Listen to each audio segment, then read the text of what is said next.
ان الحمد للہ نحمده ونستعینه ونستغفره ونعوذ باللہ من شرور انفسنا ومن سیئات اعمالنا من يهده اللہ فلا مضل له ومن يضلل فلا هادی له واشهد ان لا الہ الا اللہ وحدہ لا شریک له واشهد ان محمدا عبده ورسوله اما بعد فان خیر الحدیث کتاب اللہ وخیر الہدی ہدی محمد صلی اللہ علیہ وآلہ وسلم وشر الامور محدثاتها وکل محدثۃ بدعہ وکل بدعۃ ضلالہ وکل ضلالۃ فی النار۔ اعوذ باللہ السمیع العلیم من الشیطان الرجیم من ہمزہ ونفخہ ونفثہ بسم اللہ الرحمن الرحیم رب اشرح لی صدری ویسر لی امری واحلل عقدۃ من لسانی یفقہوا قولی بسم اللہ الرحمن الرحیم ان اللہ وملائکتہ یصلون علی النبی یا ایہا الذین آمنوا صلوا علیہ وسلموا تسلیما اللہم صل علی محمد وعلی آل محمد کما صلیت علی ابراہیم وعلی آل ابراہیم انک حمید مجید اللہم بارک علی محمد وعلی آل محمد کما بارکت علی ابراہیم وعلی آل ابراہیم انک حمید مجید ربنا آتنا فی الدنیا حسنة وفی الآخرة حسنة وقنا عذاب النار ربنا آتنا من لدنک رحمة وہیئ لنا من امرنا رشدا لا الہ الا انت سبحانک انی کنت من الظالمین حسبنا اللہ ونعم الوکیل یا حی یا قیوم برحمتک استغیث اصلح لی شأنی کلہ ولا تکلنی الی نفسی طرفۃ عین ولا حول ولا قوة الا باللہ العلی العظیم آمین۔ الحمدللہ آج 17 نومبر 2019 کو سنڈے کے دن بمطابق 19 ربیع الاول 1441 ہجری میں قرآن کلاس نمبر 4 کا انعقاد ہوگا۔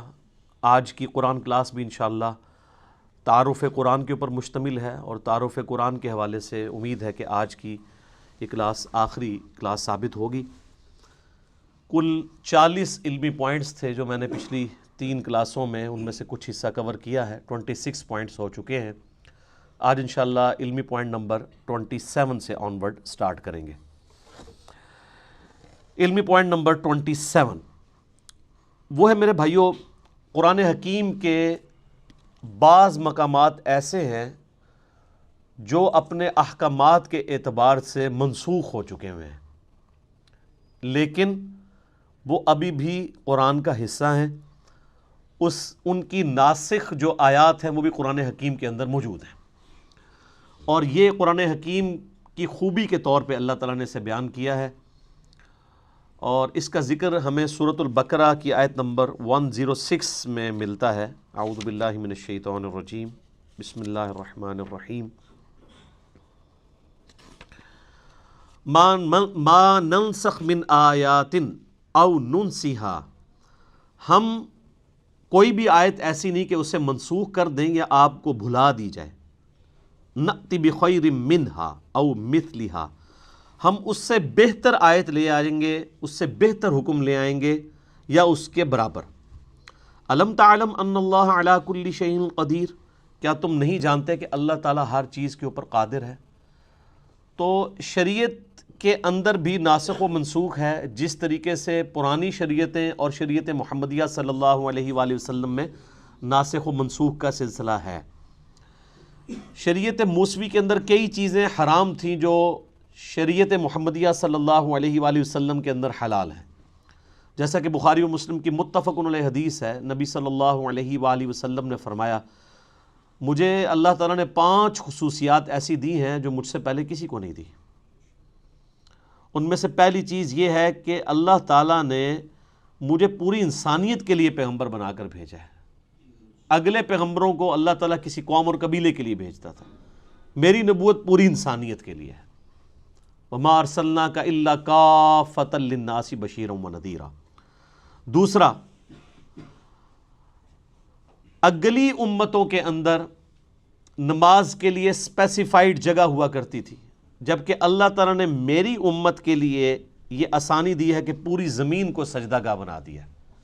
شریعت موسوی میں تو آپ نمازیں ہر جگہ نہیں پڑھ سکتے تھے سوائے ان معبد والی جگہوں پہ جہاں عبادت ہوتی ہے، ٹیمپلز میں، جبکہ اس امت میں آپ جہاں مرضی نماز پڑھیں. تیسری چیز آپ نے فرمائی مال غنیمت اللہ تعالیٰ نے میرے لیے حلال کر دیا جو اگلی امتوں میں حرام تھا. قرآن میں ذکر ہے اگلی امتوں میں مال غنیمت یعنی کافروں کا جنگ میں چھوڑا ہوا جو مال تھا اس کو اوپن میدان میں لا کے رکھتے تھے، ایک آسمان سے آگ برستی تھی اور اس کو خاک کر دیا جاتا تھا، لیکن اس امت کے لیے اسے حلال کر دیا گیا. سورۃ الانفال نازل ہوئی. چوتھی چیز آپ صلی اللہ علیہ وآلہ وسلم نے فرمایا اللہ تعالیٰ نے ایک مہینے کے روب سے میری مدد فرمائی ہے، یعنی میری امت ایک مہینے کی مسافت پہ ہو تو اللہ تعالیٰ کی طرف سے اگلی جو ان کے مد مقابل قومیں ہیں ان کے اوپر روب ڈال جائے گا. اور پانچویں چیز اللہ تعالیٰ نے میرے لیے شفاعت کا دروازہ کھولنا ہے، مجھے شفاعت کا اذن عطا فرمانا ہے. مسلم شریف میں ایک چھٹی چیز بھی ہے کہ اللہ تعالیٰ نے مجھ پہ ختم نبوت کا سلسلہ فرما دیا ہے. صحیح مسلم میں ایک اور چیز بھی ہے کہ اللہ تعالیٰ نے مجھے جوامع کلمات کے ساتھ مبعوث کیا ہے. تو پچھلی شریعت اور اس شریعت میں بھی ناسخ و منسوخ کا سلسلہ ہے، اور پھر ودن شریعت محمدیہ صلی اللہ علیہ وآلہ وسلم سرکمسٹانسز کے مطابق اللہ تعالیٰ نے احکامات کو بدلا ہے.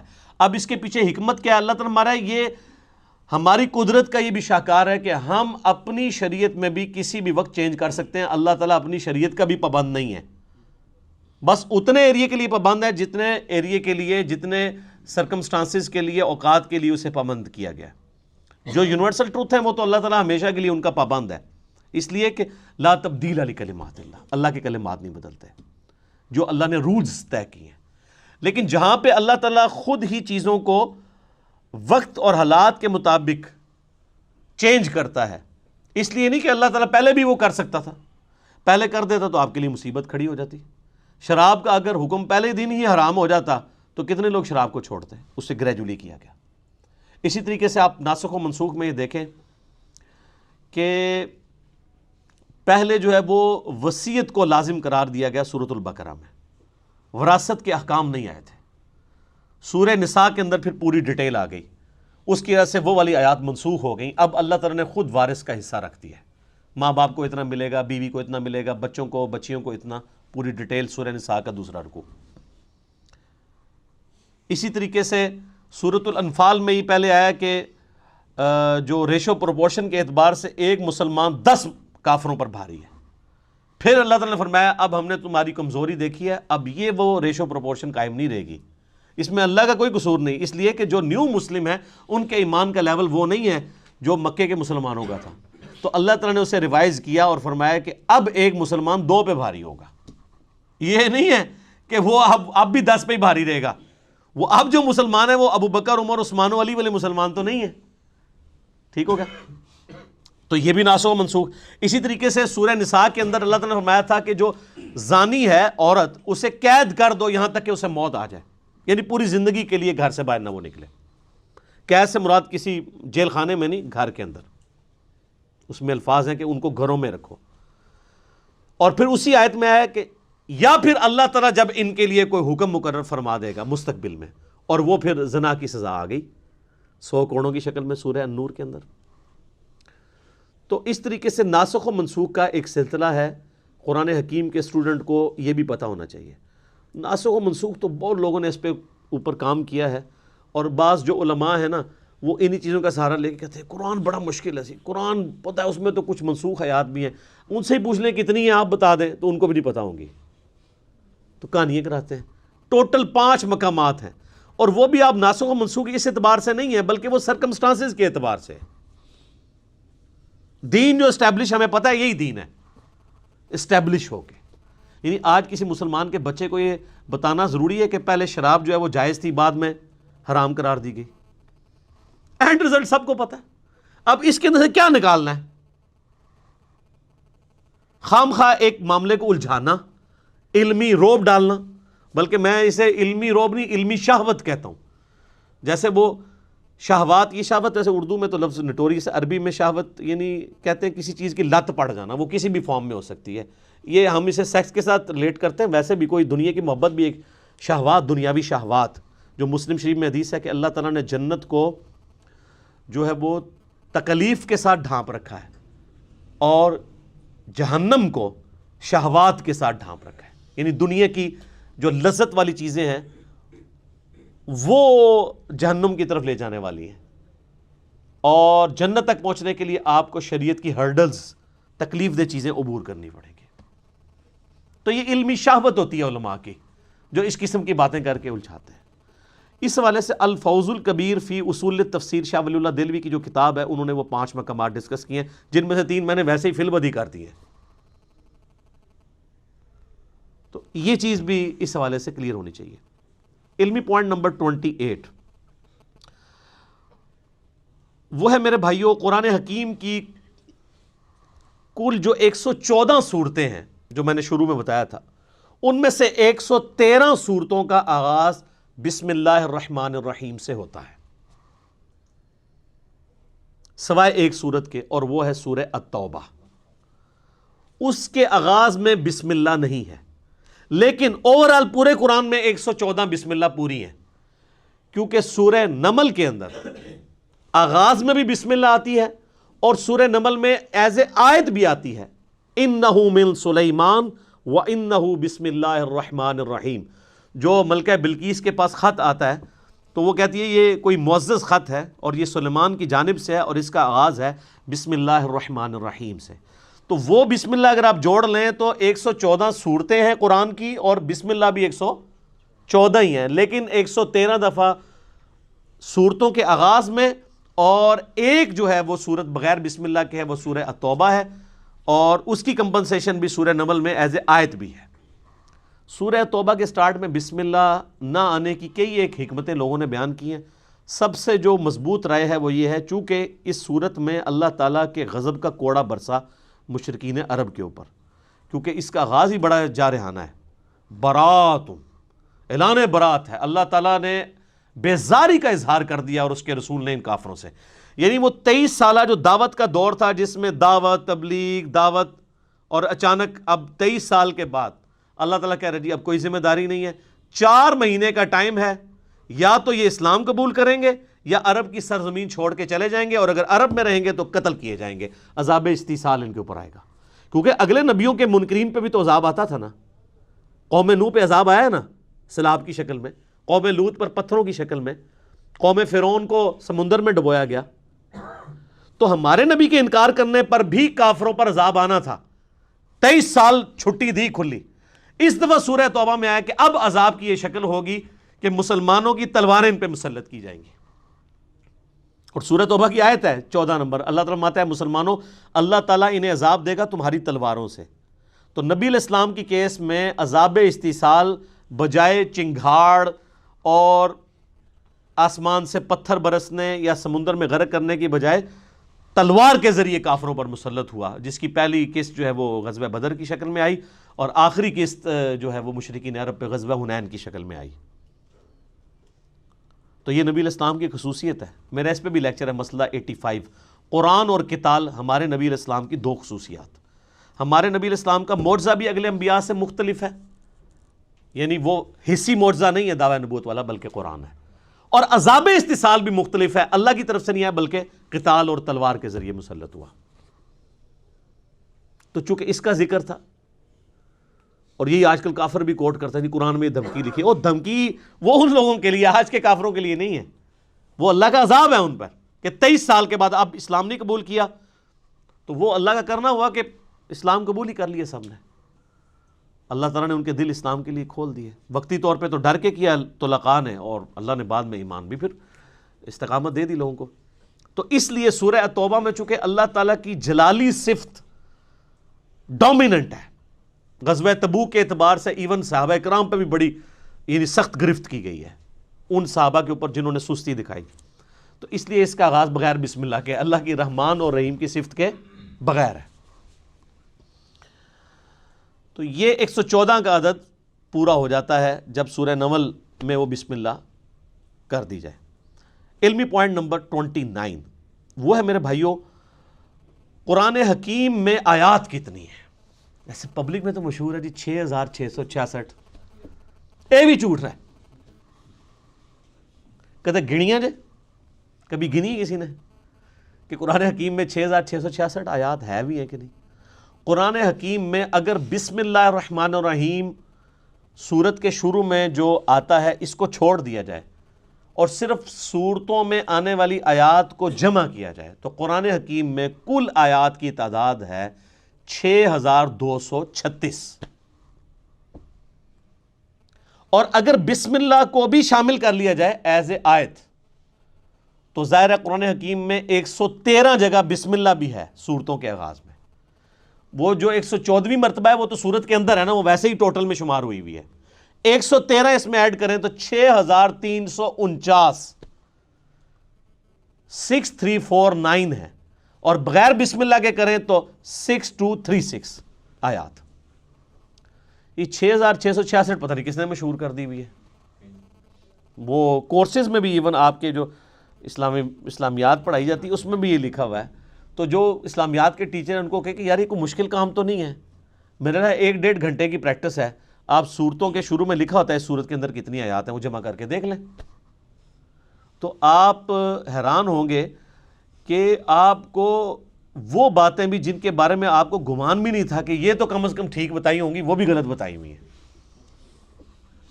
تو ہم پھر رونا کیوں نہ روئیں؟ کوئی صحیح گل دسی ہے تو انہوں نے قرآن کی آیات تک بھی صحیح نہیں بتائی کہ کل آیات کتنی ہے، 6236 ہیں اگر بسم اللہ کو حصہ نہ مانا جائے سورت کا۔ اچھا قرآن کا حصہ ہے بسم اللہ، یعنی سورہ فاتحہ سے پہلے جو بسم اللہ ہے یہ لکھی جاتی ہے، مصحف کا حصہ ہے، اس میں اختلاف ہے کہ یہ پہلی آیت ہے یا یہ آیت کے بغیر ہے، لیکن اس پہ کوئی اختلاف نہیں ہے کہ بسم اللہ قرآن کا حصہ ہے کہ نہیں۔ 113 کی 13 بسم اللہ قرآن کا حصہ ہے، لیکن ایز اے آیت ہیں یا نہیں ہے اس کے بارے میں اختلاف ہے، اور اس اختلاف سے کوئی فرق نہیں پڑتا۔ اس کی وجہ یہ کہ مصحف تو پھر بھی بسم اللہ سے سٹارٹ ہوتا ہے اور والناس پہ ختم ہوتا ہے۔ ایون کوئی ایسے مقامات بھی قرآن حکیم میں ہیں جہاں پہ کوئی اکا دکا شاذ اقوال ملتے ہیں کہ یہ جو آیت ہے یہ ایک آیت نہیں، یہ 2 آیات ہیں، تو کوئی فرق نہیں پڑتا، اسے کوئی 2 بھی گن لے، مصحف میں جو کچھ لکھا ہے وہ تو اپنی جگہ موجود ہے نا، اس میں کوئی تبدیلی نہیں ہے۔ علمی پوائنٹ نمبر 30 نمبر، قرآن حکیم میں صورتیں عموماً جوڑوں کی شکل میں ہیں، اور یہ اللہ تعالیٰ کی سنت ہے۔ سورہ الذاریات میں ہے کہ اللہ تعالیٰ نے مخلوقات کو جوڑوں کی شکل میں پیدا کیا ہے۔ جوڑا جو ہوتا ہے نا وہ آپ کو پتہ ہے ایک دوسرے کا ریسیپروکل ہوتا ہے، مرد ہے عورت ہے، میل فیمیل، لیکن یہ دونوں چیزیں مل کے ایک مشترکہ مقصد کو اچیو کرتے ہیں۔ جیسے مرد اور عورت دونوں کے ملاپ سے اللہ تعالیٰ نے اولاد کا سلسلہ شروع کیا۔ یہی جینڈرز والا ایشو جو ہے وہ جانوروں میں بھی ہے، ایون نباتات کے اندر بھی ہے، تو دونوں ایک دوسرے کے بغیر امپرفیکٹ ہیں، دونوں مل کے پرفیکٹ ہوتے ہیں۔ اس طرح قرآن حکیم میں بھی صورتیں جوڑوں کی شکل میں مل کے ایک پرفیکٹ مقصد کو اچیو کرتی ہیں، جس کی آپ کو سب سے موٹی مثال سورۃ الفلق اور سورۃ الناس ہے، یہ بھی جوڑا ہے۔ سورۃ الفلق ان شیاطین کے حملوں کو ڈیل کرتی ہے جو باہر سے حملہ آور ہوتے ہیں، جادو کی شکل میں، حسد کی شکل میں۔ آپ دیکھ لیں، قل اعوذ برب الفلق من شر ما خلق، ہر اس چیز کے شر سے تیری پناہ میں آتا ہوں جو تو نے پیدا کی ہے۔ ومن شر النفاثات فی العقد ومن شر حاسد اذا حسد، پھونکے مارنے والی جو جادوگرنی ہیں ان کے شر سے، اور حسد کرنے والے کے حسد سے۔ حسد کرنے سے یہ نہیں ہوتا کہ کسی کو کوئی نقصان پہنچاتا ہے، مراد یہ کہ وہ فزیکلی پھر اس حسد کا شکار ہو کے آپ کو نقصان نہ پہنچائے۔ لیکن سورۃ الناس جو ہے وہ اندر سے حملہ آور ہونے والی چیزیں، جو داخلی چیزیں ہیں، انٹرنل چیزیں، یہ ایکسٹرنل چیزیں، خارجی چیزیں، اور وہ انٹرنل۔ قل اعوذ برب الناس ملک الناس الہ الناس من شر الوسواس الخناس الذی یوسوس فی صدور الناس من الجنۃ والناس۔ سورۃ البقرہ سورہ ال عمران بھی جوڑا ہے۔ سورہ البقرہ بھی سابقہ امت مسلمہ کو ڈیل کرتی ہے، لیکن وہ کون سی امت؟ یہودی۔ اور سورہ آل عمران بھی ایک سابقہ امت مسلمہ کو ڈیل کرتی ہے، عیسائی نصارہ، یہ دونوں مل کے ایک پرفیکشن کی طرف جاتے ہیں۔ سورہ النجم اور سورۃ القمر یہ بھی جوڑا ہے، چاند اور تارہ، چاند تارہ ویسے بھی جوڑا ہے، آپ کے وہ جھنڈے پہ بھی ہے نا۔ تو یہ قرآن حکیم جوڑوں کی شکل میں ہے، اور آپ کو بعض اوقات بالکل سملر آیات جو ہے وہ جوڑوں میں مختلف انداز میں صورتوں میں ملیں گی۔ ایک علیحدہ سے ٹاپک ہے، اور اس کی ڈسکوری جو ہے نا امت میں پہلی دفعہ کی ہے حمید الدین فراہی صاحب نے رحمہ اللہ تعالی، جو غامدی صاحب کے بھی اور ڈاکٹر اسرار صاحب کے بھی دادا استاد ہیں، امین احسن اصلاحی صاحب کے استاد۔ اب یہ آپ چیز دیکھیں، یہ وہ چیز ہے جو امت میں پہلے 1300 سال کے مسلمانوں کے اوپر اس طرح اشکار نہیں ہوئی، اگرچہ اشارے موجود تھے۔ یار جب ابو داؤد میں، ترمذی میں، ابن ماجہ میں حدیثیں موجود ہیں معوذتین کے بارے میں، دو پناہ دینے والی صورتیں، اسی طریقے سے مسلم شریف میں حدیث ہے کہ سورہ آل عمران اور سورہ بقرہ جو ہیں یہ دو پرندوں کی شکل میں، صائبان کی شکل میں قیامت والے دن سایہ کریں گی۔ تو اشارے تو موجود تھے، لیکن اس طرف کسی کا دماغ نہیں گیا کہ یہ واقعی جوڑے ہیں، پھر ان کا ایک مقصد اچیو ہوتا ہے۔ وہ پوری کی پوری ایک جو سمجھ لیں آپ پوری ڈاکٹرائن ہے نا، وہ اس بندے نے ڈسکور کی ہے، اور اس بندے نے بھی کمال کام کیا ہے جی۔ وہ بندہ قرآن کو سمجھنے کے لیے 40 سال تک ایک خیمے میں اس نے زندگی گزاری ہے، جا کے بالکل ریگستانی ایریا میں اسی طریقے کے مطابق جن حالات و واقعات میں قرآن نازل ہوا تھا، تاکہ وہ عرب کے لوگوں کے کلچر کو سمجھ سکے اور ان فیلنگز کو فیل کر سکے۔ پھر اللہ نے دیکھے کیسی چیزیں ان کے اوپر کھولی ہیں۔ ان کو آج یعنی اس حوالے سے قرآن کے نظم، اس کو نظم کہا جاتا ہے، قرآن کا اس کا امام مانا جاتا ہے، حالانکہ کوئی پرانے بزرگ نہیں ہیں، بمشکل 100 سال ہوئے ان کو فوت ہوئے۔ ڈاکٹر اسرار صاحب نے بھی اس حوالے سے جو تعارف قرآن کے اپنے لیکچر ہیں بیان القرآن میں، اس میں بڑی ڈیٹیل سے وہ بولے ہیں، اور انہوں نے ایمانداری کی ہے کہ ان کا نام لیا ہے، اس ڈسکوری کو اپنے ساتھ منسوب نہیں کیا۔ یہ بڑی بے ایمانی ہوتی ہے کہ آپ کسی دوسرے شخص کی ڈسکوری کا لیبل جو ہے وہ مطلب اپنا لگا کے اس سودے کو بیچنا شروع کریں۔ تو میں نے بھی اس لیے ایمانداری کی کہ یہ میری کوئی ڈسکوری نہیں ہے، کہ کوئی یہ نہ کہہ دے علی بھائی نے کیا کمال کر دیا، جس نے کیا اسی کی طرح منسوب کر رہے ہیں۔ اور اللہ تعالیٰ ان کی غلطیوں سے درگزر فرمائے، ان کو نیک کاموں کا اجر عطا فرمائے، آمین۔ علمی پوائنٹ نمبر 31 وہ ہے میرے بھائیوں،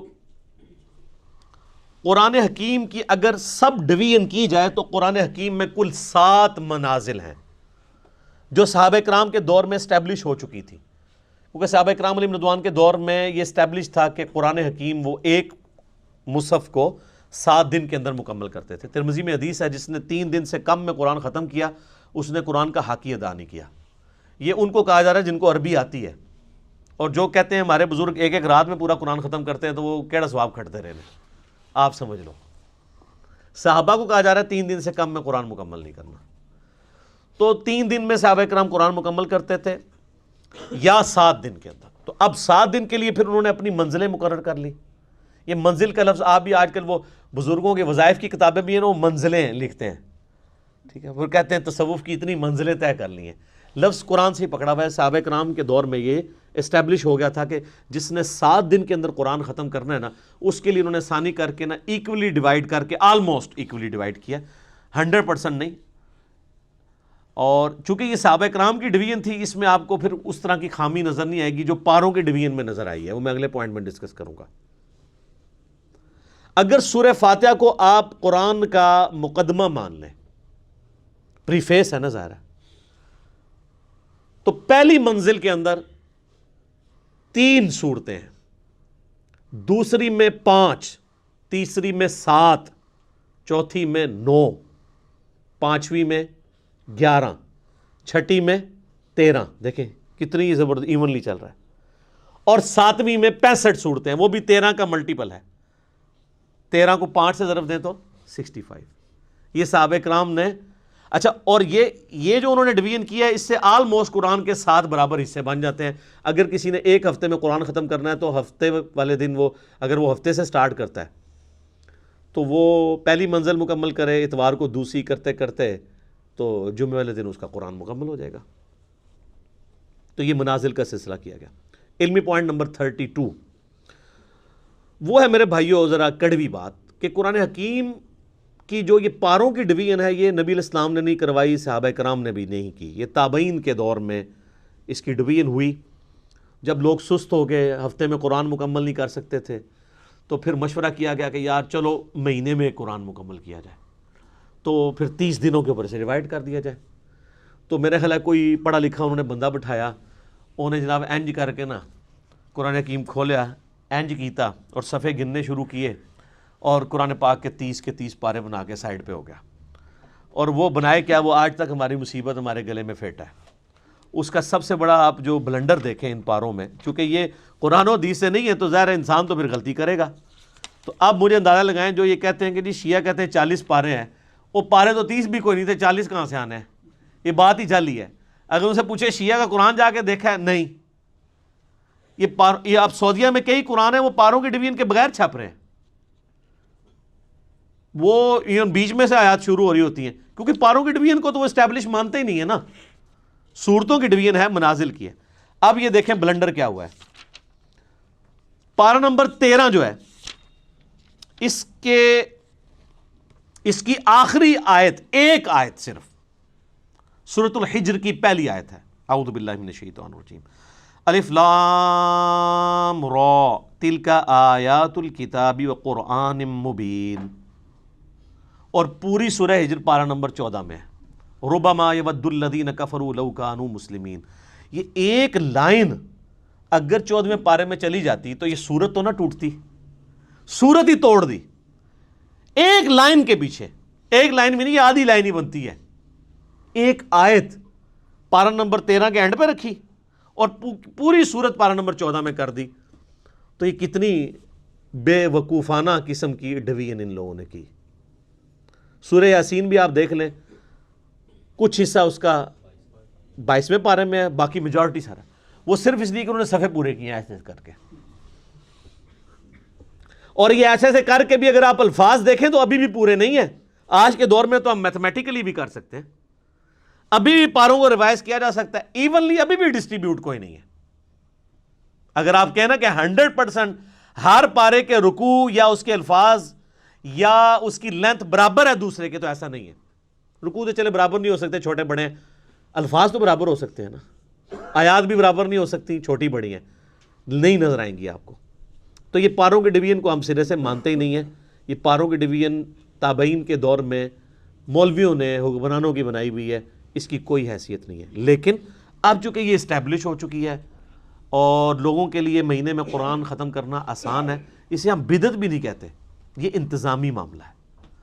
آپ اگر 3 مہینے میں قرآن ختم کرنا چاہتے ہیں تو آپ مزید ڈویژن کر لیں، آپ سال میں قرآن ختم کرنا چاہتے ہیں آپ مزید ڈویژن کر لیں، جتنی مرضی کریں، جس طرح کہ آپ دیکھیں رکوع کے کیس میں ہوئی بھی ہے۔ وہی اگلا پوائنٹ ہے، علمی پوائنٹ نمبر 33۔ قرآن حکیم میں جو صورتوں کے اندر مضامین ہیں نا، ان مضامین کو ذہن میں رکھتے ہوئے ان کو رکوعوں میں ڈیوائیڈ کیا گیا ہے۔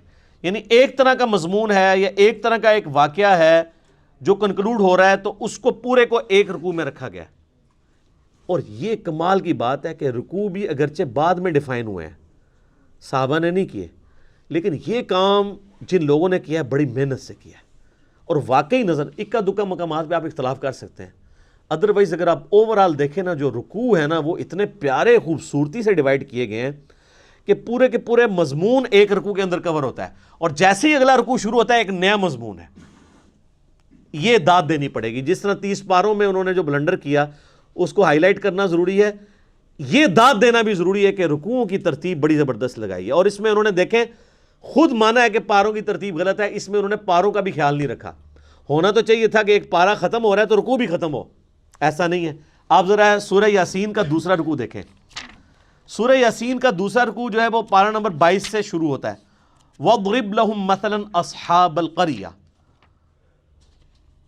یعنی جو بستی کے رہنے والے لوگ تھے جو حضرت عیسیٰ علیہ السلام کے بھیجے ہوئے فرستادے تھے، ان کا ذکر اللہ تعالیٰ نے کیا۔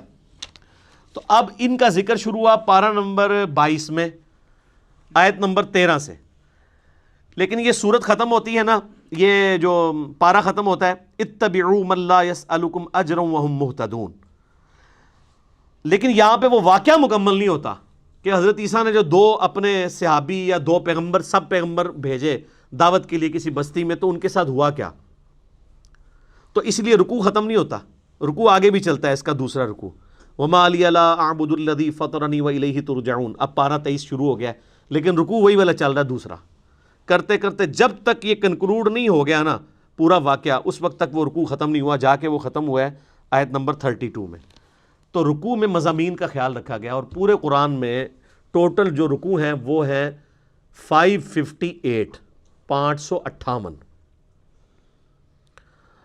اور سجدوں کو بھی اسی میں ڈسکس کر لیں۔ قرآن حکیم میں 15 مقامات ایسے ہیں جن میں سجدے بھی ہیں، وہ آیات سجدہ ہیں، نبی علیہ السلام کی سنت ہے وہاں پہ سجدہ کرنا، واجب نہیں ہے، کیونکہ بخاری میں حدیث موجود ہے کہ نبی علیہ السلام نے کئی دفعہ وہ آیات تلاوت کی اور سجدہ نہیں کیا، اور حضرت عمر نے بھی نہیں کیا۔ صحیح بخاری میں حضرت عمر نہ کر کے بتاتے تھے کہ ہم اس لیے نہیں کر رہے تاکہ تمہیں پتہ چلے کہ یہ واجب نہیں ہے۔ جو ہماری بوڑھی عورتیں بیچارے سجدے سنبھال کے بیٹھی ہوتی ہیں، میں انے سجدے کڈنے نے، کیونکہ وہ واجب قرار دے دیا گیا اسے، اگر کوئی نہیں کرتا کوئی، اور اس کے لیے ماتھا ٹیکنا بھی ضروری نہیں ہے۔ بخاری میں حدیث ہے صحابہ کرام جب سفر میں قرآن پڑھ رہے ہوتے تھے، اونٹ پہ بیٹھے ہوتے تھے، جیسے ہی آیت سجدہ آتی تھی یوں کر دیتے تھے، ٹو باؤ ڈاؤن، بس ایسے جھکا لیا۔ یہاں پہ بھی جب آیات سجدہ آتی ہیں، 9 سال میں ہم نے قرآن مکمل کیا ہے تو کبھی نیچے اتر کے نہیں کیا، ہمیشہ میں یہیں پہ یوں کرتا ہوں، باقی لوگ بھی بیٹھے بیٹھے کر لیتے ہیں۔ بس ڈاکٹر صاحب بیچارے اٹھتے تھے، سیٹ سے اٹھتے تھے، نیچے جاتے تھے، ویڈیو کیمرہ روکتے تھے، چونکہ وہ حنفیت کو فالو کر رہے تھے، اس لیے ان کو پتہ نہیں تھا کہ یہ تو ہے ہی نہیں وہ چیز جس کے اوپر اتنی بڑی مصیبت کھڑی کی گئی ہے، اور اس سے بڑی مصیبت کہ جی وضو ہونا بھی ضروری ہے۔ تو اس میں میرا کلپ بھی تھا کہ اب پاکستانی ٹیم کے نکاح ٹوٹ چکے ہیں، کیونکہ حنفیوں کے نزدیک اگر آپ بغیر وضو کے سجدہ کریں گے تو یہ اللہ کی توہین ہے، اور اللہ کی توہین کفر ہے، اور کفر سے نکاح بھی ٹوٹ جائے گا، بیعت بھی ٹوٹ جائے گی۔ تو فقہ حنفی کے مطابق پاکستانی ٹیم کے جیتنے کے اوپر اور سینچریاں مارنے پہ جتنے وہ سجدہ شکر ہیں وہ سارے بغیر وضو کے ہیں، وہ سب کے نکاح ٹوٹ چکے ہیں۔ لیکن پریشان نہیں ہونا کہ علمی کتابی ہو جائیں اور بخاری مسلم کو فالو کریں پھر کوئی نہیں ٹوٹیں گے۔ اب یہ نہ ہو کہ اس مسئلے میں فالو کریں اور باقی نماز جو ہے وہ آپ حنفی طریقے پہ پڑھتے رہیں، نماز بھی کتاب و سنت کے طریقے پہ پڑھیں۔ تو یہ 15 سجدے ہیں، 14 کے اوپر تو سارے متفق ہیں۔ میں نے اس کے اوپر پورا ایک لیکچر دیا ہے، مسئلہ نمبر 119، وہ 15 کے 15 سجدے بتائیں کون سے ہیں، پھر ان کے اوپر پوری انٹلیکچوئل ڈسکشن کی ہے 8 حدیث کی روشنی میں، اور اس میں نے بتایا تھا کہ سورہ حج کی یہ خصوصیت ہے کہ اس میں 2 سجدے ہیں، ایک بالکل اینڈ پہ جا کے آتا ہے جس کے اوپر نہ قرآن حکیم میں لکھا ہوتا ہے سجدہ، تو لکھا ہوتا ہے ان دا شافعی، ٹھیک ہے، یہ شافعی سجدہ ہے، جیسے سنی درود، شیعہ درود، ٹھیک ہے، ایک سنی بکرا شیعہ بکرا، سنی مچھلی شیعہ مچھلی۔ ہاں قربانی کے دنوں میں چونکہ شیعہ جو ہے وہ خسی جانور کی قربانی کے قائل نہیں ہے، تو وہ ان کے جو نان خسی جانور ہیں وہ شیعہ منڈی میں بکتے ہیں، اور مچھلی میں بھی اسی طرح ان کا اختلاف ہے کہ جو چھلکوں والی مچھلی ہے وہ کھائی جائے گی، جو بالکل پلین ہوتی ہے وہ نہیں کھائی جائے گی۔ تو اس طرح قرآن کے سجدے بھی جو ہے نا وہ فرقہ واریت کی نظر ہوئے، تو وہ امام شافعی۔ ہم پہلے یہ پوچھتے ہیں کہ امام شافعی پہ کوئی وحی نازل ہوئی تھی؟ امام شافعی سے پہلے جو 200 سال کے مسلمان ہیں ان کے نزدیک سورہ حج کا سجدہ ہے تھا یا نہیں تھا؟ ایک سمپل سوال ہے۔ امام شافعی تو پیدا ہوئے ہیں 150 ہجری میں، فوت ہوئے ہیں 204 ہجری میں۔ امام شافعی کی پیدائش سے پہلے 150 سال کے جو مسلمان ہیں وہ کیا سجدہ کرتے تھے؟ وہ آپ حدیثیں اٹھا کے دیکھ لیں، جامع ترمذی میں، ابو داؤد میں، مسند احمد میں، کہ سورہ حج کی فوقیت ہے 2 سجدوں کی وجہ سے۔ تو احادیث میں تو 15 ہی سجدے تھے، اور امام شافعی کا موقف یہ ٹھیک ہے، یہ امام شافعی کا سجدہ نہیں ہے، یہ احادیث کا سجدہ، اور حدیثیں تو امام شافعی کے ابا اور دادا اور پردادا کی بھی پیدائش سے پہلے کی ہیں۔ تو سورہ حج میں 2 سجدے، وہ بلکہ وہ بیان القرآن میں جب ڈاکٹر اسرار صاحب یہاں ان آیات پہ پہنچے نا تو نیچے سے کسی نے آواز دی سجدہ ہے، انہوں نے کہا نہیں امام شافعی اللہ سجدہ ہے، ٹھیک ہے۔ لیکن وقت کے ساتھ انہوں نے لرن کیا ہے، مطلب وہ سیکھ گئے تھے کئی چیزیں۔ میری جو ان سے ملاقات ان کی وفات سے آلموسٹ 2 سال پہلے ہوئی، 14 اپریل 2010 کو وہ فوت ہوئے نا، تو میری 2008 کے اندر ملاقات ہوئی، میں ان کے جنازے میں بھی شریک رہا۔ تو انہوں نے ان کیمرہ مجھ سے بہت ساری باتیں کی تھی، آن کیمرہ نہیں، ان کیمرہ۔ میں کیمرہ لے گیا تھا، میں نے کہا سر میں نے آپ کی باتیں ریکارڈ کرنی ہے یادگار کے طور پہ۔ تو انہوں نے کہا پھر میں تو کھل کے بات نہیں کروں گا، اب آپ نے کھل کے بات سننی ہے یا ریکارڈنگ کرنی؟ میں کہا جی ستیہ ناز ریکارڈنگ دا، میں نے ڈائریکٹ کرو۔ تو اس میں انہوں نے کئی ایک باتیں کی اس حوالے سے، جس سے مجھے یہ پتہ چلا کہ ان کو آخری عمر میں کئی ایک باتیں کلیئر ہو چکی تھی جو ان کو اپنی زندگی میں، جن کے اوپر وہ چیزوں کے اوپر چلتے رہے، جس میں انہوں نے ٹاپ آف دا لسٹ یہ بات کی تھی کہ نماز کا طریقہ وہی ہے جس طریقے سے اہل حدیث نماز پڑھتے ہیں، یہ حنفیوں کا طریقہ ٹھیک نہیں ہے۔ لیکن خود وہ رفع الیدین سے نماز پڑھتے بھی تھے، نہیں بھی پڑھتے تھے، لیکن موقف ان کا یہ تھا۔ ان کی ایک ہی ویڈیو ریکارڈڈ ہے، یوٹیوب پہ رکھی ہے، جس میں انہوں نے سورہ حشر کی آخری 3 آیات کے ساتھ نماز پڑھائی ہے، مغرب کی غالباً یا عشاء کی، وہ رفع الیدین سے ہی پڑھی ہے انہوں نے۔ میرے ساتھ کھڑے ہو کے انہوں نے 3 نمازیں پڑھی ہیں، تو جمعے کی، عصر کی اور مغرب کی، مئی 2008 میں۔ تو انہوں نے سنت کے مطابق نماز پڑھی، رکوع میں جاتے وقت، رکوع سے اٹھتے وقت رفع الیدین کیا، الحمدللہ۔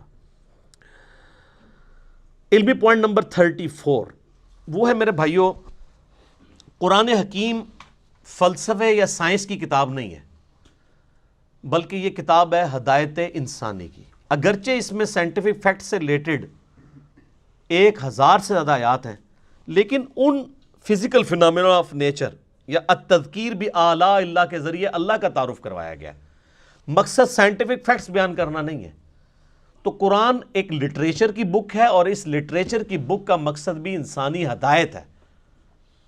اگرچہ اس میں کئی ایک مضامین ڈسکس ہوئے ہیں، کئی ایک ٹاپکس ڈسکس ہوئے ہیں، لیکن مرکزی چیز التذکیر ہے۔ وَأُوحِيَ إِلَيَّ هَذَا الْقُرْآنُ لِأُنذِرَكُم بِهِ وَمَن بَلَغَ۔ اے نبی فرما دو اللہ نے قرآن میری طرف اس لیے وحی کیا ہے تاکہ اس کے ذریعے میں تمہیں بھی تبلیغ کر دوں، اور جس تک یہ قرآن پہنچ جائے وہ اسی قرآن کے ذریعے تبلیغ کرے۔ تذکیر، نصیحت، ڈر سنانا، اور کہیں کہیں خوشخبری بھی ہے۔ لیکن ہمارے لوگوں نے خوشخبری ڈومیننٹ لی ہوئی ہے، ڈر کو نیچے کرتی ہے۔ اس کا اینڈ رزلٹ آپ کے سامنے ہے، سب کہہ رہے ہیں جو کچھ بھی ہے تیرے محبوب کی امت سے ہے۔ ٹھیک ہے، موجہ مارو، عقل نہ ہوئے تو موجہ ہی موجہ، عقل ہوئے تو سوچے ہی سوچا۔ تو یہ اس لیے اس چیز کو آپ نے ذہن میں رکھنا ہے قرآن پڑھتے ہوئے۔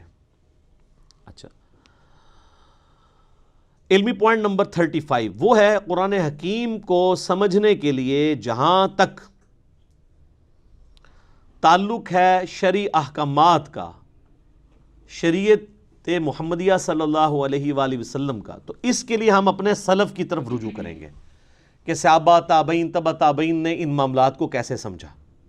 نکاح طلاق کے مسئلے ہوں گے، وضو کے مسائل ہوں گے، نماز کا طریقہ ہوگا، نکاح سے ریلیٹڈ چیزیں ہوں گی، کیونکہ ان کا تعلق سائنس کے ساتھ تو نہیں ہے۔ البتہ جن چیزوں کا تعلق سائنٹیفک فیکٹس کے ساتھ ہے، اس میں ہم اپنے سلف کی طرف نہیں دیکھیں گے، بلکہ خلف کی طرف دیکھیں گے، کیونکہ ہمارے سلف کو تو کئی چیزیں پتہ ہی نہیں تھی سائنٹیفک فیکٹس کے اعتبار سے۔ میں بتا رہا امام غزالی نے کیمیائے سعادت میں لکھا ہے کہ سورج جو ہے وہ زمین سے 5 گنا بڑا ہے، 60 گنا بڑا، مختلف اقوال ہیں۔ آج ہمارے بچے کو بھی پتا ہے کہ 60 گنا نہیں ہے، 6000 گنا بھی نہیں ہے، 6 لاکھ گنا بھی نہیں، 13 لاکھ گنا بڑا ہے سورج۔ تو ہمارے بزرگوں کو نہ علم غیب تھا نہ علم سائنس تھا، اس لیے اتنی بڑی بڑی غلطیاں ان سے ہوئی۔ تو سائنٹیفک فیکٹس کے لیے آپ پریزنٹ دور میں دیکھیں گے، ایمبریولوجی سے ریلیٹڈ آیات ہوں، جیولوجی سے ریلیٹڈ آیات ہوں، ایسٹرونومی سے ریلیٹڈ آیات ہوں، اس میں سلف کی رٹ نہیں لگائیں گے کہ سلف نے لکھ دیا ہے، ٹھیک ہے؟ تو اب ہم نے اسی کو فالو کرنا ہے۔ اب آپ پتہ قرآن حکیم میں جگہ جگہ آیا نا کہ دل اندھے ہو چکے ہیں، یہ سوچتے نہیں، ان کو ہم نے دل دیا تھا۔ تو پرانے اسلاف نے ان سے رزلٹ یہ نکالا کہ دماغ سوچتا ہی نہیں، دل سوچتا ہے، اور انہوں نے دماغ کے سوچنے کا بھی انکار کر دیا۔ وہ تو پھر آج ہمیں سائنس بتا رہی ہے کہ دل بھی سوچتا ہے، دماغ بھی سوچتا ہے۔ اس کے اوپر میرا کلپ ہے، انسٹرومنٹ آف انٹلیکٹ، وہ دماغ ہے یا دل، وہ آپ دیکھ لیں، دونوں سوچتے ہیں۔ لیکن قرآن حکیم میں چونکہ ذکر بار بار آیا دل کا، تو انہوں نے کہا دماغ سوچتا ہی نہیں ہے۔ اب اس میں ہم سلف کی بات نہیں مانیں گے، خلف کی بات مانیں گے، جنہوں نے سائنٹیفکلی چیزوں کو لرن کیا۔ اور قرآن میں صرف دل کا ذکر نہیں ہے، افئدہ کا لفظ بھی آیا ہے، وہ دماغ کی طرف بھی جا سکتا ہے۔ سینٹر، عقل کا ذکر آیا ہے۔ اب وہ عقل کے لیے ضروری نہیں کہ وہ دل ہی ہو، دل بھی سوچتا ہے، یہ بھی علیحدہ بات ہے کہ یہ بھی اب ریسنٹ ڈسکوری ہے، یوٹیوب پہ اس کے حوالے سے ویڈیوز بھی موجود ہیں۔ پہلے لوگ دل کے سوچنے کو نہیں مانتے تھے، چونکہ قرآن لٹریچر کی بک ہے اس لیے قرآن دل کا ذکر ڈومینیٹ کرتی ہے. ایک سائنٹسٹ ہے جس کو پتہ ہے کہ دماغ سوچتا ہے, وہ کبھی نہیں کہے گا کہ آج میرا دماغ کر رہا ہے کہ میں بریانی کھاؤں, وہ بھی کہے گا میرا دل کر رہا ہے آج بریانی کھاؤں, کیونکہ لٹریچر کی زبان میں دل کا لفظ ہی بولا جاتا ہے. تو قرآن حکیم کا سٹائل لٹریچر کا سٹائل ہے. تو اس لیے اس چیز کو آپ نے ذہن میں رکھنا ہے, ادروائز آپ کے لیے مصیبت کھڑی ہو جائے گی کہ آپ نے ان احکامات کے اعتبار سے جو ہے وہ سلف کی طرف دیکھنا ہے اور سائنٹیفک فیکٹس کے اعتبار سے خلف کی طرف دیکھنا ہے. اور اس میں یہ بھی یاد رکھیے گا کہ قرآن حکیم میں کامیابی انہی لوگوں کے لیے ہے کہ قرآن پہ عمل بھی کریں. یہ سلف خلف کی بحث میں خالی نہ وہ پڑھے رہیں کہ جی اس آیت کی تشریح یہ ہے اس کی یہ ہے, اور لوگ یہ وہی چیز ہے جسے میں علمی شہوت کہتا ہوں. یہ علمی شہوت ہے, صرف اس پہ عمل بھی کرنا ہے. عمل کیے بغیر اس کی پریکٹیکل برکات حاصل نہیں ہوگی. صحیح مسلم میں حدیث ہے نا, حضرت عمر کہتے ہیں کہ نبی علیہ السلام فرمایا اللہ تعالیٰ اس کتاب کی وجہ سے قوموں کو عروج دے گا اور قوموں کو زوال بھی دے گا. عروج دیا ہے صحابہ کرام کو, کہاں ان بدوؤں کو اٹھا کے دنیا کا امام بنا دیا, اور وہ رومن اور پرشین امپائر جو ہزاروں سال سے استحصال کر رہی تھی انسانیت کا, اکھاڑ کے رکھتی ہیں ود ان 17 ایئرس. یعنی مسلمانوں کی اگر آپ گراف جو اوپر جانا شروع ہے وہ تو 2 ہجری کے بعد ہے. 2 ہجری میں غزوہ بدر ہے, 3 میں غزوہ احد ہے, 5 میں غزوہ خندق ہے, 6 میں صلح حدیبیہ ہے, 7 میں غزوہ خیبر ہے, 8 میں فتح مکہ ہے, اور 8 ہی میں غزوہ حنین ہے مشرکین عرب کے خلاف آخری جنگ, 9 میں غزوہ تبوک ہے. رومن امپائر بھی بھاگ گئی نبی علیہ السلام کے روب کی وجہ سے, ورنہ یرموک وہیں پہ ہو جانی تھی. اور اس کے بعد اگلے 3-4 سالوں کے اندر یرموک کے اندر رومن امپائر جزیہ دینے پہ آمادہ ہوگی, جنگ بھی ہار گئی, اور قادسیہ میں اسی سال قادسیہ کے اندر پرشین امپائر ٹوٹ گئی, یہاں تک کہ پوری پرشین امپائر مسلمانوں کے پاس آ گئی. تو یہ صحابہ کرام کو اللہ تعالیٰ نے قرآن کے ذریعے اٹھایا ہے, انہوں نے قرآن پہ عمل بھی کیا ہے. آج بھی جو قرآن پہ عمل کرے گا نا اسی کو قرآن سمجھ آئے گا, ادروائز قرآن اس کو لگے گا یہ تو ایک بے ہنگم سی کتاب ہے, نعوذ باللہ. اور آپ دیکھیں مشرکین عرب کے اندر 2 خامیاں تھیں, اللہ نے وہ کیسی دور کی. نمبر 1 خامی تھی کہ وہ طوائف الملوکی کا شکار تھے, آپس میں لڑتے رہتے تھے. نمبر 2 چٹے ان پڑھ جاہل تھے. اللہ نے یہ 2 خامیاں کیسے دور کی؟ انہیں قرآن کے ذریعے ان کی زبان میں ہی ایسا علم دیا کہ یہودیوں اور عیسائی جو ان کو امی کہتے تھے ان کی زبانیں بھی ان کے سامنے بند ہو گئیں. جنہوں نے سورۃ المائدہ سورہ نساء پڑھ لی ان کے سامنے کون پریسٹ بیٹھ سکتا ہے, ان کے ساتھ علمی ڈسکشن کر سکتا ہے. اور دوسری خامی جو طوائف الملوکی تھی, نبی صلی اللہ علیہ وآلہ وسلم کی شکل میں ان کو ایک ایسا لیڈر دیا کہ سارے عرب قبائل ان کے نیچے جمع ہوئے, پھر رومن پرشین امپائر انہیں الٹ ہی دینی تھی نا. اور ان 2 خامیوں کو دور کر کے اللہ نے ان کی 2 خوبیاں یوٹیلائز کر لی. ایک خوبی ان کے اندر یہ تھی کہ جب وہ کسی کو زبان دیتے تھے پھر گردن ہی کٹتی تھی. بیعت کا مطلب تھا کہ اب بس اس کے ساتھ بیعت کر لی, اب جو بھی یہ کہے گا ماننا ہے, چاہے جان بھی دینی پڑے. ابو جہل نے دی ہے نا, کفر کے لیے ہی دی ہے, لیکن زبان پہ قائم رہا ہے, اس کے ماننے والے بھی قائم رہے.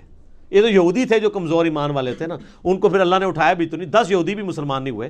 اوس اور خزرج نے اسلام قبول کیا ہے نا, عربیوں نے, چٹے ان پڑھوں نے. تو اللہ نے ان کی یہ جو خوبی تھی. اور دوسرا یہ عرب کے لوگ ٹف ماحول کے عادی تھے. رومن اور پرشین امپائر تو اپنے آپ کو سپر پاور کنکلوڈ کر چکے تھے, انہوں نے سوچے نہیں تھا ہمیں کوئی چیلنج بھی کر سکتا ہے. اور یہ عربی روکھی سوکھی کھا کے بھی, کئی دن فاقے کر کے بھی, اونٹوں پہ ریگستانی سفر کر کے بھی, یہ تو عادی تھے ہارٹ آف ماحول کے. ان کی تو کوئی چیز بھی اسٹیک پہ نہیں لگی تھی, نہ ان کے پاس محلات تھے, یہ تو کہیں پہ بھی سو جایا کرتے تھے. ٹھیک ہے, خود بھی پتے کھا کے گزارا کر لیتے تھے. تو ایسے لوگ جن کے لیے دنیا میں کوئی لگژریس لائف نہیں تھی, یہ ان کی بہت بڑی خوبی تھی. تو یہ جب ٹکرائے ہیں تو انہی کا اسلحہ ان سے چھین کے ان کو الٹ کے رکھ دیا انہوں نے. اور پھر ایسی داغ بیٹھی ہے کہ وہ جو شروع کی محنت ہے 1000 سال تک پھر سب دنیا پہ حکمرانی کی ہے نا مسلمانوں نے, سپر پاور رہے ہیں. آج کہتے ہیں جی جناب وہ ہم حکمران تھے پھر کیا ہو گیا. تو جو تھے وہ زمانے میں معزز تھے مسلمان ہو کر, اور تم خار ہوئے تارک قرآن ہو کر. یہ مسلم کی حدیث کا ترجمہ کیا ہے ڈاکٹر اقبال نے جواب شکوہ میں, جو صحیح مسلم میں حدیث ہے اللہ تعالیٰ اس کتاب کی وجہ سے قوموں کو عروج دے گا اور اس کتاب کی وجہ سے قوموں کو زوال دے گا. اسی کو ٹرانسلیٹ کیا. تو یہ بات یاد ہے, اور مجھے ڈاکٹر سرار صاحب کی بات بار بار یاد آتی ہے, انہوں نے تعارف قرآن میں بھی یہ بات کی تھی کہ جو قرآن کی اس دعوت کے اوپر عمل نہیں کرے گا نا, اسے کبھی بھی قرآن کا اتار چڑھاؤ، قرآن کا مزاج سمجھ نہیں آئے گا، کیونکہ آپ ان کیفیتوں سے گزریں گے ہی نہیں۔ قرآن والی کیفیتوں سے آپ کب گزریں گے؟ جب آپ معاشرے سے ٹکرائیں گے۔ قرآن کہہ رہا ہے یہ کرو، معاشرہ کہہ رہا ہے یہ کرو، تو آپ کو معاشرے کی تیکھی باتیں سننی پڑیں گی، اس کی وجہ سے آپ کی تطہیر ہوگی، اللہ کے لیے آپ کو صبر کرنا پڑے گا، ہو سکتا ہے کبھی کبھار گالیاں کھانی پڑیں اور کبھی تک مار تک بھی نوبت آ جائے۔ جب تک یہ نوبت نہیں آئے گی تو وتواصوا بالحق اور وتواصوا بالصبر کیسے آپ کو سمجھ آئے گا؟ میٹھی میٹھی باتیں کرنے سے، میلاد کانفرنسز کرنے سے، محرم کی شیرنی بانٹنے سے، محفل میلاد کرنے سے، محفل قرآن کرنے سے، تلاوت کے محفل قرات کروانے سے اور نعتیہ مقابلے کروانے سے تو کوئی فرق نہیں پڑتا۔ فرق تو اس وقت پڑے گا جب آپ سود کے خلاف بولیں گے، فرق تو اس وقت پڑے گا جب آپ جو ہے ناچ گانے کے خلاف بولیں گے، بے پردگی کے خلاف بولیں گے، بے حیائی کے خلاف بولیں گے، اور آپ یہ کہیں گے کہ بابوں کا دین اور ہے اور کتابوں کا دین اور ہے۔ کتابیں تو یہ بتا رہی تھی، ہمارے بزرگ ہمیں کیا بتا کے گئے ہیں، ہر چیز ہی غلط نکلی ہے۔ آج لوگوں کی داڑھیاں سفید ہو گئی ہیں، وہ کہتے ہیں او یار پوری زندگی کہاں گزار دی، اب پتہ چلا دین یہ تھا، یہ ہمیں کیا لوگ دین سکھاتے رہے ہمارے بزرگ بابے۔ تو یہ ساری کی ساری کیفیات، ان تکلیفوں سے جب بندہ گزرے گا پھر وہ کندن بنے گا، اور اس کے لیے قرآن پہ عمل کرنا ضروری ہے۔ ادر قرآن میں آپ کے لیے کوئی ہدایت نہیں ہے، یہ بھی ایک لٹریچر کی کتاب ہے، جس طرح باقی سٹوری بک ہیں، آپ پڑھ کے سائڈ پہ ہو جائیں۔ جب یہ وہ کتاب ہے جو آپ پہ اثر اس وقت چھوڑے گی، آپ کو اللہ تک اس وقت پہنچائے گی جب آپ اس کتاب پہ عمل کریں گے، وہی بڑا مشکل کام ہے۔ کتاب پہ عمل کرنا تو میرے بھائی یہ تو پولیس رات پہ چلنے کے مترادف ہے۔ پولیس راہ سے تو ایک دفعہ گزرنا پڑنا ہے، اس کتاب پہ عمل کرنے والے کو تو روزانہ پولیس راہ سے گزرنا پڑتا ہے۔ کبھی معاشرہ آڑے آتا ہے، کبھی ماں باپ آڑے آتے ہیں، کبھی بیوی بچے آڑے آتے ہیں، کبھی دنیاوی منفعت آڑے آتی ہے، کبھی ایک پورا سسٹم، آپ بالکل اس میں اکیلا اپنے آپ کو فیل کرتے ہیں۔ اب ہمارے بھائی جب یعنی قرآن و سنت پہ عمل کرتے ہیں، وہ کہتے ہیں نہیں ہمیں لگتا ہے معاشرے سے کٹ کے، تو میں کہتا ہوں یار شکر ادا کرو، انگلی کٹا کے شہیدوں میں شامل ہو گئے، اب صحابہ کرام کو یاد کرو، اہل بیت کو یاد کرو، جن کو غزوہ بدر میں اس لیول پہ آنا پڑا کہ ایک طرف باپ کھڑا ہے تو دوسری طرف بیٹا کھڑا ہوا ہے۔ آپ پہ یہ نوبت تو نہیں آئی کہ اللہ نے آپ کو یہ آزمایا ہو کہ آپ مسلمانوں کی طرف سے اپنے باپ کو مارنے کے لیے غزوہ بدر میں اتر آؤ، تو تم تو اس قابل ہی نہیں تھے۔ ویسے تم لاکھ کہتے رہو کہ تیرے ہوتے جنم لیا ہوتا، کچھ بھی نہیں سی ہونا رفا دن پھر بھی نہیں سی تو شروع کرنا، ٹھیک ہے، تیرے ہوتے جنم لیا ہوتا، لازم کہتے رہو، آپ کوئی فرق نہیں پڑتا۔ سر وہ بڑا مشکل وقت تھا، بڑی تکلیف دہ چیزیں تھیں اس کے اندر۔ سیدنا حذیفہ ابن یمان کی حدیث میں بار بار یاد کرتا ہوں، اس کو آپ پلے باندھ لیں، صحیح مسلم میں جہاد والے چیپٹر میں۔ ان کے پاس کچھ لوگ آتے ہیں اور کہتے ہیں حضرت کتنے خوش نصیب ہیں آپ، رسول اللہ کی صحبت کی صلی اللہ علیہ وآلہ وسلم، آپ کی زیارت کی، کاش ہم بھی آپ کا زمانہ پاتے حضور کے ساتھ مل کے جہاد کرتے، ٹھیک ہے، جس طرح آج کل لوگ کہتے ہیں کبھی تیرے تلووں سے لپٹ جاتا، کبھی کچھ کرتا، وہ جو حسن نثار صاحب نے پوری ایک نعت لکھی ہوئی ہے۔ باقی حسن نثار صاحب کا جو کردار ہے وہ آپ سب لوگوں کے سامنے ہے، مجھے اس کو ہائی لائٹ کرنے کی ضرورت نہیں ہے۔ وہ جو نعت لکھ رہے ہیں وہ ان کے اپنے اوپر نظر آ رہی ہے، وہ خود فیصلہ کر لیں۔ نعت لکھنا بہت آسان ہے، یہ ہے وہ جو دین بہت آسان ہے، اس پہ چلنا مشکل ہے۔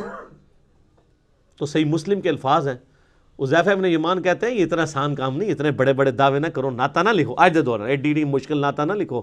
ان کا میں تمہیں ایک واقعہ صرف اپنی زندگی کا سناتا ہوں، اور یہ مسلم شریف ہے، سر مولانا شریف نہیں ہے، بزرگ شریف نہیں، کہانی شریف نہیں ہے، مسلم شریف ہے۔ حذیفہ نام لکھیں، آپ حذیفہ لکھیں اور خندق لکھیں، یہ دو لفظ لکھیں، اسلام 360 میں کھل جائے گا۔ نمبر نہ منگیا کرو، اللہ جو بندے ہو تھوڑا جا آپ بھی کوئی کام کرو۔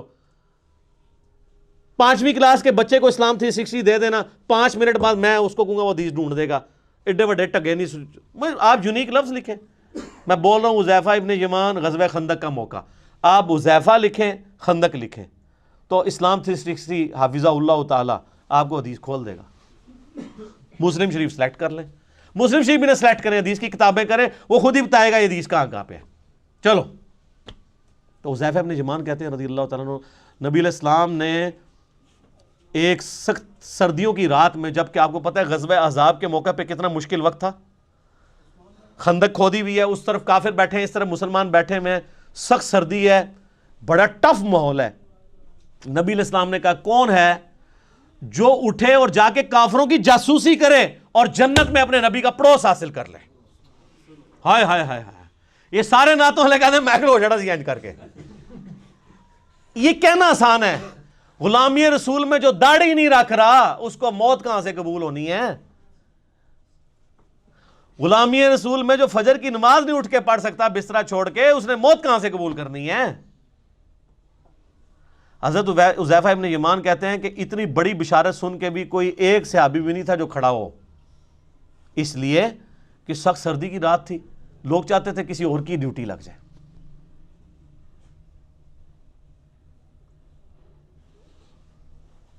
اب کیا ہوا؟ نبی علیہ السلام نے دوسری دفعہ فرمایا, کون ہے جو رات کے وقت جا کے کافروں کی جاسوسی کرے اور جنت میں اپنے نبی کا پڑوس حاصل کر لے؟ کائنات میں سب سے بڑی کوئی چیز یہی ہو سکتی ہے نا. اس سے بڑی صرف ایک چیز ہے کہ اللہ تعالیٰ کسی کو پیغمبر بنا دے. پیغمبر بننے کے بعد اگر دوسرے نمبر پہ کوئی فضیلت ہے تو جنت میں ہمیشہ کا پڑوس پیغمبروں کا. یہی ہے نا, تو یہی ہم اللہ سے مانگتے ہیں کہ اللہ تعالیٰ ہمیں بقیہ غرقت میں مدفن اور جنت الفردوس میں اپنے محبوب صلی اللہ علیہ وآلہ وسلم کا پڑوس عطا فرمائے, آمین.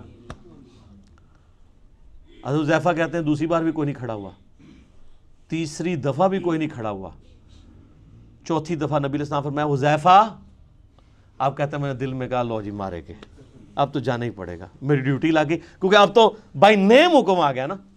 ان کے یا رسول اللہ, فرمایا جاؤ اور ساتھ کہا کہ دیکھنا چھیڑخانی کوئی نہیں کرنی, جتنا کام کا ہے اتنا ہی کرنا ہے.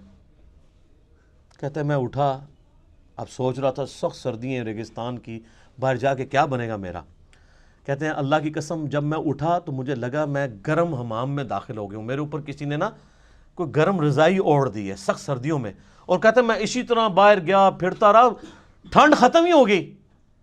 اور کہتے ہیں میں نے دیکھا کافر رات کے وقت بیٹھ کے اپنے وہ جو تیر ہیں ان کی جو نوکیں ہیں ان کو تیز کر رہے ہیں, کوئی برچھیوں کو تیز کر رہا ہے. اور کہتے ہیں میں نے ابو سفیان کو بھی دیکھا, اور میں ایک تیر چلاتا اس کا کام تمام کر سکتا تھا رات کے وقت, وہ میرے نشانے پہ تھا, اس کو تو نظر بھی نہیں آ رہا تھا کہ میں اس کے پاس پہنچ چکا ہوں. لیکن پھر مجھے نبی علیہ السلام کی نصیحت یاد آئی کہ دیکھیں کوئی کام نواں نہ کھول نہیں ہوتے پنڈورا باکس, تو مجھے حضور کی بات یاد آئی تو میں پھر پیچھے ہو گیا. یعنی میں اس لیول کو کراس نہیں کیا, ایفیشنسی جھاڑنے کی کوشش نہیں کی, حتیٰ کہ میں نے سب کچھ گنا کتنے لوگ ہیں یہ کر کے واپس آیا. کہتے ہیں جیسے ہی میں نبی علیہ السلام کی مجلس میں داخل ہوا تو وہ جو گرم حمام والا اثر تھا ختم ہو گیا اور مجھے سخت ٹھنڈ لگنا شروع ہو گئی. تو نبی علیہ السلام نے اپنی مبارک چادر میرے اوپر اڑا دی. یہ یعنی معجزہ ظاہر ہوا نبی علیہ السلام کا, یہ صحیح مسلم میں. لیکن اس میں سبحان اللہ کے ساتھ بہت چیزیں جو ہے استغفر اللہ اور انا للہ بھی یعنی جڑی ہوئی ہیں. وہ جو انور مقصود صاحب نے وہ کالم لکھا ہے نا کہ تبدیلی کا سفر ایاک نعبد و ایاک نستعین سے شروع ہوا, ان اللہ مع الصابرین سے ہوتا ہوا انا للہ و انا الیہ راجعون پہ ختم ہوا. تو یہ آپ کا سفر بھی یہ صرف سبحان اللہ تک نہ رہے میرے بھائی, بہت تلخ چیزیں اس کے ساتھ جڑی ہوئی ہیں. کہ دعوے کرنا بہت آسان ہے, پریکٹیکلی دین کے اوپر چلنا بہت مشکل کام ہے. تو قرآن حکیم سے ہدایت ان لوگوں کے لیے ہے کہ جو قرآن کو فالو کریں گے. صرف مطلب دعوے کر لینے سے کچھ بھی نہیں ہونا. تو یہ اس پوائنٹ میں ڈسکس کرنا ضروری تھا. باقی پریکٹیکلی اگر آپ نے نبی علیہ السلام کی انقلابی دعوت کو ویڈیو کی شکل میں دیکھنا ہو تو قطر والوں نے 30 اقساط کے اوپر ایک ڈرامہ سیریل بنائی ہے عمر سیریز کے نام سے, جو انگلش میں تو سب ٹائٹل کے ساتھ آ چکی ہے اور اردو میں بھی اب انڈینز نے ڈبنگ کر دی ہے اس کی. ہمارے واٹس ایپ گروپ میں رابطہ کریں چونکہ یوٹیوب کے اوپر وہ کاپی رائٹس کا ایشو ہے, وہ اپلوڈ نہیں ہو سکتی. فیس بک کے اوپر ہمارے بھائیوں نے اپلوڈ کی ہوئی ہے, منگوا بھی سکتے ہیں. اور اوریجنلی تو وہ عربی میں بنی ہے اور اس کا ٹیسٹ بھی عربی کے اندر ہے. تو اس میں آپ کو عربیوں کی عادتوں کا بھی پتہ چلے گا. انہوں نے پیورلی عرب کا کلچر فلمایا ہے کہ عرب کے لوگ آپس میں کس طرح گفتگو کرتے ہیں. یہاں آپ نے وہ کلچر دیکھنا ہے, پٹھانوں کو دیکھیں, سیم آلموسٹ وہی ریزیمبلنس آپ کو نظر آئے گی. وہ آپس میں بات کرتے ہوئے لگتا ہے لڑ رہے ہوتے ہیں, عربی بھی اسی طرح ہی لڑ رہے ہوتے ہیں گفتگو کر عام نارمل انداز میں بھی. پھر بات بات پہ محاورے بڑے سخت قسم کے, وہی ہے تیری ماں مر جائے. تو یہ وہ محاورے جو صحابہ کرام بھی استعمال کر لیتے تھے اس لیے کہ وہ عرب کلچر کا حصہ تھے. یہ جو تارجوی صاحب جن صحابہ اور اہل بیت کا تعارف کرواتے ہیں نا, یہ نبی علیہ السلام کے صحابہ اور اہل بیت اس طرح کے نہیں تھے. یہ ماڈرن اردو لینگویج کہ صحابہ اور تابعین اور تبع تابعین بنتے ہیں. عرب کا کلچر بالکل ڈیفرنٹ تھا. وہ بڑے ذرا ان کے مزاج میں ریگستانی ماحول کے تھے نا، تو وہ ان کے مزاج میں سختی موجود تھی گفتگو کرنے پہ. تو وہ میٹھی میٹھی باتیں کر کے، تو میرے بھائی رومن اور پرشین امپائر تو نہیں تھی انہوں نے الٹنی نا. یہ میٹھی باتوں سے الٹی جاتی ہے. جو بدماش صدیوں سے بیٹھے ہوئے ہیں ان کو اکاڑنے کے لیے آپ محفل نعت میں ان کو جھموائیں گے یا ان کو شیرنی دیں گے تو وہ اپنی مجلس چھوڑ کے چلے جائیں گے. نہیں، یہ تلوار جو اللہ تعالیٰ نے صحابہ کی مسلط کی رومن اور پرشین امپائر پہ، تاکہ ان کو اکھاڑ کے ایک نئے دور کا آغاز کیا جائے. اسی پہ وہ وحید الدین خان صاحب کی کتاب ہے نا، اسلام دور جدید کا خالق ہے. یہ آج جو فریڈم آف ایکسپریشن آپ کو نظر آ رہی ہے، یہ اسلام کی برکت سے ہے. اسلام سے پہلے تو بادشاہ کا دین ہی رعایا کا دین ہوتا تھا. اگر کوئی نہیں قبول کرتا تھا پرسیکیوشن ہوتی تھی. رومن امپائر کو دیکھنے ہزاروں عیسائیوں کو انہوں نے قتل کیا ہے. لیکن جب کانسٹنٹائن ٹون نے خود عیسائیت قبول کر لی، پوری رومن امپائر عیسائی ہو گئی. نبی اسلام جب آئے اس وقت یہ عیسائی اسٹیٹ تھی، بن چکی ہوئی تھی، لیکن اس سے پہلے تو نہیں تھی. لیکن یہ اسلام نے آزادی دی کہ نہیں، بادشاہ کوئی بھی ہے، آپ کو حق ہے کہ آپ اپنا دین رکھ سکتے ہیں. اور یہ برکت ہے جو آج آپ ویل کر رہے ہیں کہ ٹرمپ جو ہے ایک متعصب قسم کا یہودی نما عیسائی ہے، لیکن اس کے سامنے بھی جب قرآن تلاوت کیا جاتا ہے خاموشی سے سنتا ہے. امریکہ کے اندر آپ جا کے اسٹریٹ دعوت دیں، لوگ سنیں گے. نماز پڑھیں آپ کے ساتھ، لوگ سیلفیاں بھی بنوائیں گے، برا نہیں سمجھیں گے. لیکن فرعون کے سامنے جادوگروں نے جب ذرا سی بات کی تھی، اس نے کہا میں لٹکا دوں گا تمہیں. یہ فرق ہے. تو اسلام اس دور جدید کا خالق ہے. ٹھیک ہے جی، انشاءاللہ یہ 35 پوائنٹ ہی کور ہوئے ہیں، باقی 5 پوائنٹ انشاءاللہ اگلی دفعہ کور کریں گے. صلو علی الحبیب.